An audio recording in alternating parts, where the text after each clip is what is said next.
வணக்கம். இன்றைய முக்கிய செய்திகள். புதுச்சேரியில் நடைபெற்ற போலி மருந்து முறைகேடு தொடர்பாக லட்சிய ஜனநாயக கட்சியின் தலைவர் ஜோஸ் சார்லஸ் மார்டன் மாபெரும் பேரணி நடத்திய பின்னர் செய்தியாளர்களை சந்தித்தவர், புதுச்சேரியில் நடைபெற்றுள்ள போலி மருந்து முறைகேடு மிகப்பெரிய ஊழலாகும். இதில் முதலமைச்சருக்கு நெருக்கமானவர்களாக கூறப்படும் புதுச்சேரி சபாநாயகர் ஏம்பலம் செல்வம் மற்றும் முதலமைச்சருக்கு நெருக்கமாக உள்ள அக்கா சுந்தர் உள்ளிட்டோர் மீது உடனடியாக கடும் நடவடிக்கை எடுக்க வேண்டும். இதுவரை ஒரு IFS அதிகாரி மட்டுமே கைது செய்யப்பட்டுள்ளார். ஆனால் இந்த முறைகேடு பல மடங்கு பெரியது என்பதற்கான பல உறுதியான ஆதாரங்கள் உள்ளன. இந்த விவகாரத்தில் 500 கோடி முதல் 1000 கோடிக்கு மேல் ஊழல் நடைபெற்றுள்ளதாக நம்பகமான தகவல்கள் வெளியாகியுள்ளது. இவ்வளவு பெரிய ஊழல் குறித்து அரசு உரிய நடவடிக்கை எடுக்க தவறினால் இந்த அரசை கலைத்து கவர்னர் ஆட்சி அமல்படுத்த வேண்டும் என்பதே எங்களின் வலியுறுத்தல். இந்த போலி மருந்து முறைகேட்டில் NR காங்கிரஸ் மற்றும் காங்கிரஸ் கட்சியினரின் பங்கு உள்ளதா என்பதை முழுமையாக விசாரிக்க வேண்டும். பல ஆதாரங்கள் இருக்கும் நிலையில் நடவடிக்கை எடுக்க அரசு ஏன் தயங்குகிறது என்பது புரியவில்லை. எனவே இந்த விவகாரத்தை CBI, அமலாக்கத்துறை மற்றும் ஓய்வு பெற்ற நீதிபதி தலைமையிலான விசாரணை குழுவுக்கு ஒப்படைத்து முழுமையான மற்றும் வெளிப்படையான விசாரணை நடத்த வேண்டும் என்று இவ்வாறு அவர் தெரிவித்தார். இதுவரை ஒரு IFS ரிட்டையர் ஆஃபீஸர் மட்டும்தான் கேள்வி கேட்டு இது பண்ணியிருக்காங்க, அரெஸ்ட் பண்ணியிருக்காங்க. இதுக்குள்ளே ஒரு பெரிய ஒரு காட்டல் இருக்காங்க. எல்லா அரசியல்வாதிகளும் இதில் முக்கியமான நபர்களும் இருக்காங்கன்னு சொல்லி நிறையா செய்திகள் வெளிவருது. ஆனால் இது NR காங்கிரஸ் அவங்கள அந்த சம்மந்தப்பட்ட ஏம்பலம் செல்வம் பார்த்திங்கன்னா அவர் கூடவே இருக்கார், CM கூடவே. இந்த மாதிரி ஊழல் பண்ண ராஜா ஃபினான்ஸ் மினிஸ்டர் கிட்ட வரைக்கும் கூட்டிகிட்டு போயிருக்காரு. அவருக்கு லோன் வாங்கி தர அளவுக்கு பேசியிருக்காரு. இவ்வளோ க்ளோஸாக இருந்தவர் எப்படி அவர்லாம் இதுவரை விசாரணைக்கே கூப்பிடல.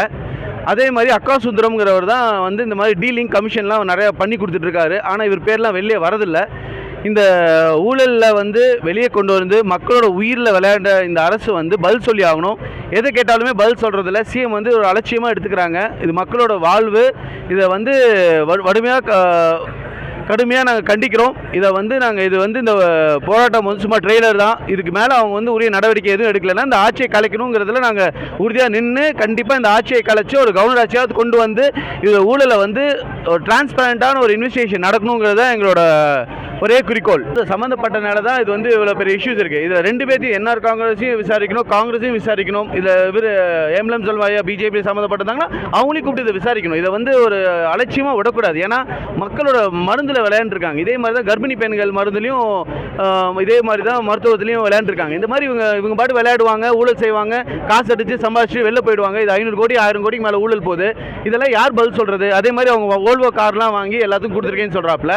இந்த ஓல்வோ காரில் யாருக்கு போச்சு? இப்போ முக்கியமான இந்த பிரச்சனை வந்தோன்னா நிறைய பேரோட இந்த முக்கியமான லக்ஸரி கார்ஸ் எல்லாமே வேறு ஸ்டேட்டுக்கு அனுப்பிச்சிட்டாங்கன்னு சொல்கிறாங்க.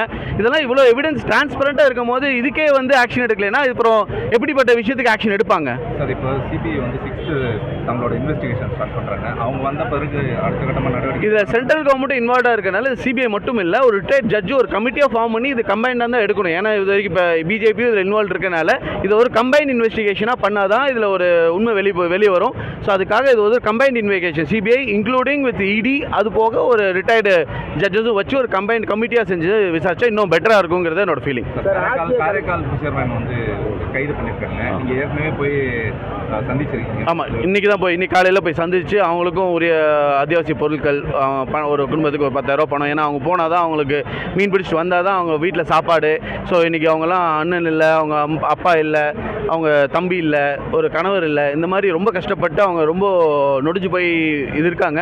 ஸோ அவங்களுக்கு உரிய ஹெல்ப்பும் நாங்கள் ஸ்ரீலங்காவில் எங்களால் முடிஞ்சது என்ன பண்ணலான்னு இருக்கோம். இப்போ அதுக்கு நெக்ஸ்ட் ஸ்டெப்பு நான் மினிஸ்டர் இந்த அக்ரிகல்ச்சர் மினிஸ்டர், டெப்டி மினிஸ்டர் வந்துருங்க. அவர் கூட பேசி நம்ம ஹை கமிஷனர் ஸ்ரீலங்காவோட பேசி இப்போ நெக்ஸ்ட் லெவலில் ஒரு 11th to 13th ஒரு நாள் ஃபிக்ஸ் பண்ணி காரைக்காலில் அந்த மினிஸ்டரோட சேர்ந்து நம்ம சைடில் ஒரு 5 பேர் முக்கியமான கமிட்டியும் அவங்க சைடில் ஒரு 5 பேர் போட்டு இதுக்கு ஒரு சுமூகமான ஒரு தீர்வை காண்றதுக்கு அவங்க முன் வந்திருக்காங்க.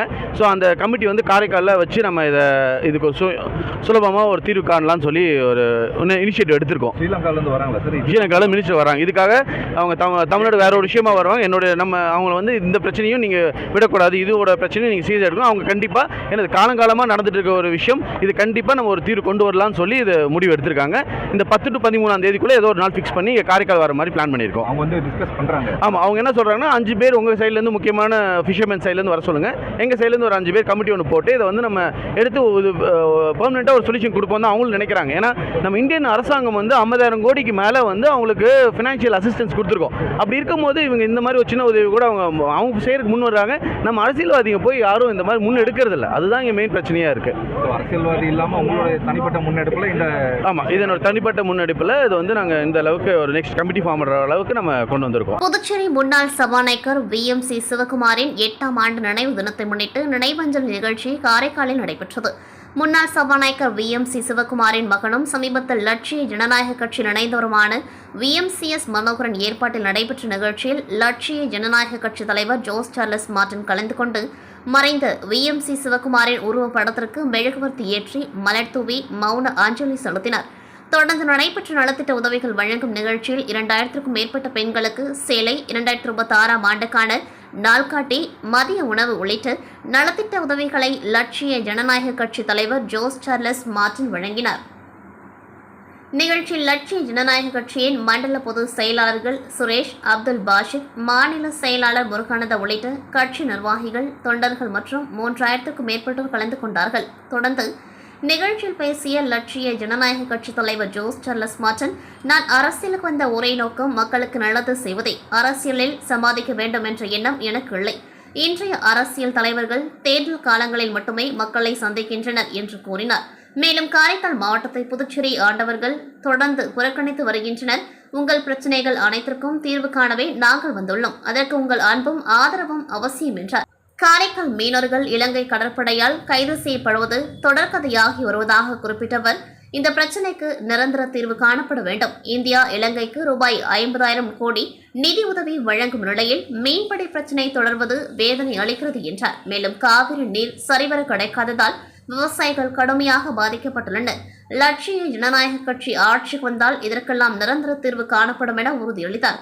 மக்களின் வாழ்வாதாரத்தை மேம்படுத்த லட்சிய ஜனநாயக கட்சி ஆட்சிக்கு வந்தால் ரூபாய் 100 கோடி ஒதுக்கப்படும் என்றும், காரைக்காலில் மருத்துவமனைகள் முறையாக செயல்படவில்லை, இந்நிலைக்கு காரணமான அரசாங்கம் குறித்து மக்கள் சிந்திக்க வேண்டும் என்றும் அவர் தெரிவித்தார். காரைக்கால் துறைமுகத்தை மேம்படுத்தி வேலைவாய்ப்புகளை உருவாக்க நடவடிக்கைகள் எடுக்கப்பட்டு வருவதாகவும், உலக புகழ்பெற்ற திருநள்ளாறு சனீஸ்வர பகவான் கோவில் உள்ள காரைக்காலில் ஆன்மீக சுற்றுலாவை மேம்படுத்த திட்டங்கள் வகுக்கப்பட்டுள்ளதாகவும் அவர் கூறினார். புதுச்சேரி மாநிலத்தின் ஒட்டுமொத்த வளர்ச்சிக்காக பல திட்டங்களை லட்சிய ஜனநாயக கட்சி தயாராக வைத்துள்ளது. உங்கள் அன்பும் ஆதரவும் இருந்தால் நிச்சயம் வெற்றி பெற்று அனைத்து திட்டங்களையும் நிறைவேற்றுவோம் என கூறினார். முன்னதாக அரசலாறு பாலம் அருகே உள்ள சிங்காரவேலர் சிலைக்கு லட்சிய ஜனநாயக கட்சி தலைவர் ஜோஸ் சார்லஸ் மார்டின் மாலை அணிவித்து மரியாதை செலுத்தினார். தொடர்ந்து 300க்கும் மேற்பட்ட இருசக்கர வாகனங்களில் மேலத்தாளங்களுடன் ஊர்வலமாக லட்சிய ஜனநாயக கட்சி தலைவர் ஜோஸ் சார்லஸ் மார்டினுக்கு உற்சாக வரவேற்பு அளிக்கப்பட்டது. புதுச்சேரி சுகாதாரத்துறையில் காலியாக உள்ள நர்ஸ் பணியிடங்களை நிரப்ப அரசு முடிவு செய்திருக்கிறது என்பது அனைவருக்கும் தெரியும். நேரடி ஆள் சேர்ப்பு அறிவிப்பும் வெளியிடப்பட்டு பலர் விண்ணப்பம் செய்துள்ளனர். இதற்கு விண்ணப்பம் செய்தவர்களின் மதிப்பெண்கள், தகுதிகளை சுகாதாரத்துறை இறுதி செய்து பட்டியலாக வெளியிட்டுள்ளது. அதை சரிபார்த்துக் கொள்ளலாம் என்றும் அறிவிக்கப்பட்டுள்ளது. இதில் கொரோனா காலத்தில் நர்ஸ் பயிற்சி முடித்தவர்கள் முன்னிலையில் இருக்கின்றனர். கொரோனா காலத்தில் படித்த நர்ஸ்களுக்கு அந்த சமயத்தில் நடந்த தேர்வுகளில் அதிக மதிப்பெண்கள் கொடுக்கப்பட்டன. அதனால் மற்ற ஆண்டுகளில் நர்ஸ் கல்வி முடித்தவர்களால் அவர்களுடன் போட்டியிட முடியாத நிலை ஏற்பட்டுள்ளது. இது ஒரு பின்னடைவு. அடுத்து வேறு மாவட்டங்களில் நர்ஸ் வேலை பார்த்தவர்களின் தகுதியும் குறைவாக கருதப்பட்டிருக்கிறது. அதாவது புதுச்சேரியில் கொரோனா காலத்தில் நர்ஸ் பணி செய்தவர்களுக்கு கூடுதல் கவனம் கொடுக்கப்பட்டிருக்கின்றது. மற்ற ஊர்களில் வேலை செய்தவர்களும் புதுச்சேரியில் படித்தவர்கள்தான் அவர்கள் பின்னுக்கு தள்ளப்பட்டுள்ளனர். இதுவும் இயற்கை விதிகளுக்கு முரணானது. இதுபோன்ற பல்வேறு குறைகள் சுகாதாரத்துறை வெளியிட்டுள்ள பட்டியலில் இருக்கின்றன. இதை களைய வேண்டும். அனைவருக்கும் சம வாய்ப்பு வழங்கப்படும் நிலையை உருவாக்க வேண்டும். அதிகாரிகள் இதற்கு உரிய நடவடிக்கைகளை கண்டறிந்து அரசின் அனுமதி பெற்று புதிய ஆட்சேர்ப்பு அறிவிப்பை வெளியிட வேண்டும் என கேட்டுக்கொள்கின்றேன். இயற்கை நீதிக்கு மாறான எந்த பணி தேர்வும் மற்றவர்களை பெருமளவு பாதிக்கும். அது அவர்களுடைய வாழ்வாதார தேடலுக்கும் முற்றுப்புள்ளி வைக்கும். எனவே அரசு இந்த விஷயத்தில் உடனடியாக தலையிட வேண்டும் என்று கேட்டுக்கொள்கின்றேன் என்று திருவோணை தொகுதி MLA அங்காளன் தெரிவித்துள்ளார்.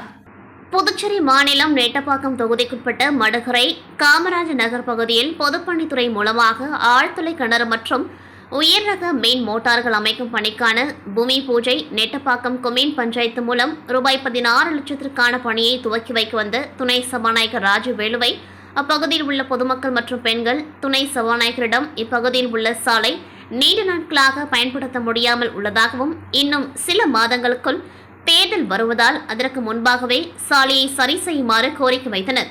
இதனை கேட்டுக்கொண்ட துணை சபாநாயகர் அடுத்த 5 வருடமும் நான் தான் சட்டமன்ற உறுப்பினர், அப்பொழுது சரி செய்து விடுவேன் என்று கூறியுள்ளார். அப்பொழுது பொதுமக்களும் பெண்களும் உடனடியாக சாலையை சரி செய்யுமாறும் கேட்டனர். அதற்கு ஒரு பெண்மணியிடம் எலுமிச்சை பழத்தை கொடுத்துவிட்டு இதை பத்திரமாக வைத்துக்கொள், இதை வைத்துக் கொண்டுதான் என்ஆர் காலத்தை ஓட்டுகின்றார் என்று கூறினார்.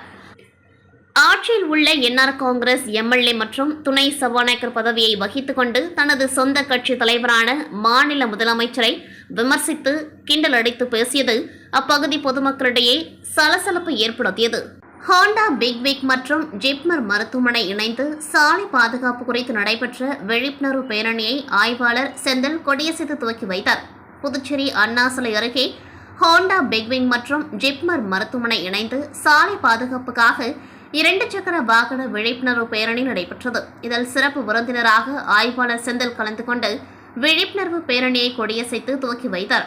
தொடர்ந்து ஹெல்மெட் அணியாமல் சென்ற வாகன ஓட்டிகளுக்கு ஹோண்டா நிறுவனம் சார்பாக இலவச ஹெல்மெட்களை பொதுமக்களுக்கு வழங்கினார். மேலும் நிகழ்ச்சியில் மேலாளர் பால் ஜோசப் மற்றும் ஜிப்மர் மருத்துவமனையின் மருத்துவர்கள் மற்றும் ஹோண்டா நிறுவனத்தின் ஊழியர்கள் உட்பட பலரும் கலந்து கொண்டார்கள்.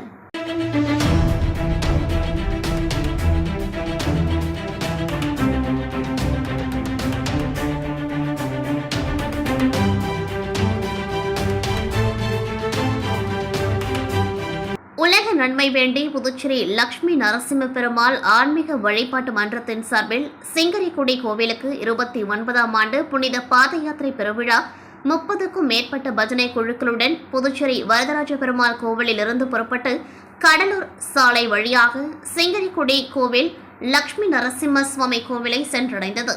பாத யாத்திரை ஏற்பாடுகளை மன்ற பொருளாளர் வாசுதேவன், துணைத் தலைவர்கள் ராமமூர்த்தி, சுப்பிரமணியன், கௌரவ தலைவர்கள் பூவராகவன், ஜெயபிரகாஷ், செயலாளர்கள் முகுந்தன், விட்டல், நிர்வாகிகள் வெங்கடேஷ், அசோகன், ராஜேஷ் ஆகியோர் செய்திருந்தனர்.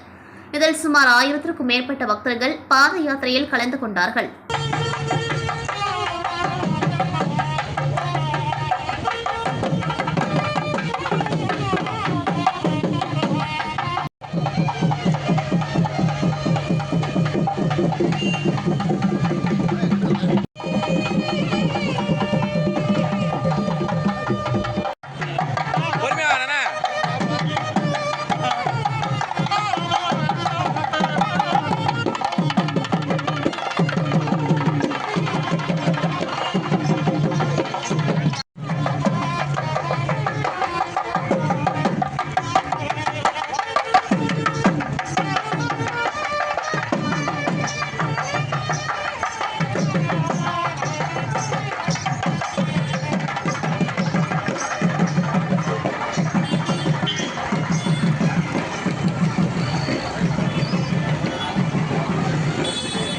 முத்தியால்பேட்டை தொகுதியில் தொடர்ந்து பொதுமக்களுக்கு பல்வேறு நலத்திட்ட உதவிகளை தொகுதி சட்டமன்ற உறுப்பினர் செய்து வருகின்றார். அதன் ஒரு பகுதியாக எதிர்வரும் பொங்கல் பண்டிகை முன்னிட்டு தொகுதி முழுவதும் பொதுமக்களுக்கு பரிசு பொருள் வழங்கும் நிகழ்ச்சி நடைபெற உள்ளது. அதன் தொடர்ச்சியாக சோலைநகர் பகுதியில் பொன்னியம்மன் ஆலயத்தில் சிறப்பு பூஜை செய்யப்பட்ட பின்பு சட்டமன்ற உறுப்பினரை நேரடியாக சென்று வீடு வீடாக பொங்கல் பரிசுகளை வழங்கி பொதுமக்களை சந்தித்து வாழ்த்து தெரிவித்தார். மேலும் நிகழ்ச்சியில் சட்டமன்ற உறுப்பினரின் ஆதரவாளர்கள், என்ஆர் காங்கிரஸ் கட்சி நிர்வாகிகள் உட்பட பலரும் கலந்து கொண்டார்கள். இத்துடன் செய்திகள் நிறைவடைகின்றது. நன்றி, வணக்கம்.